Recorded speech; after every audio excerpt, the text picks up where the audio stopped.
Ain Deb est une grotte située dans la région de Siliana, région riche en histoire et en paysages naturels. Cette grotte est l'une des attractions naturelles les plus fascinantes de la région. Le nom de la grotte de Ain Deb se réfère à la source d'eau située à proximité, et connue pour ses formations calcaires impressionnantes. À l'intérieur de la grotte, on trouve des stalactites et des stalagmites, ainsi que des formations rocheuses qui ont été façonnées au fil des millénaires par l'érosion de l'eau. Elle offre une ambiance mystérieuse, avec une atmosphère fraîche et humide, typique des grottes.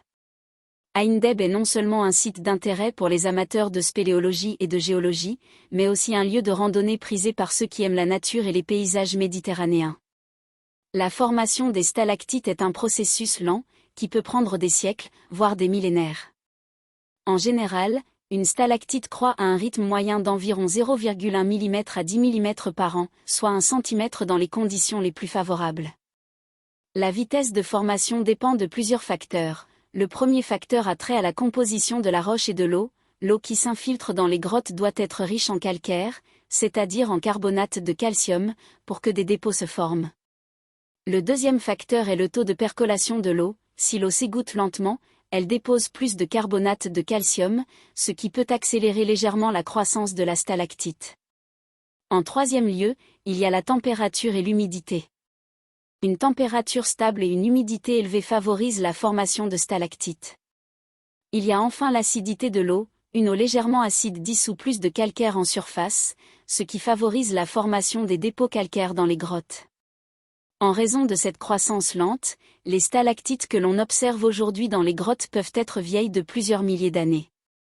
C'est aussi pourquoi les formations souterraines sont si précieuses et fragiles, nécessitant une protection particulière pour éviter les dégradations causées par les visiteurs. Encore un mot sur la formation de la grotte. Les roches calcaires qui composent le Jebel Serge, dans lesquelles la grotte s'est formée, datent de la période du Crétacé, il y a environ 100 millions d'années. Cela signifie que le matériau qui constitue les parois de la grotte est très ancien. Le creusement de la grotte par l'érosion de l'eau s'est produit sur une échelle de temps plus récente, mais toujours sur des millions d'années.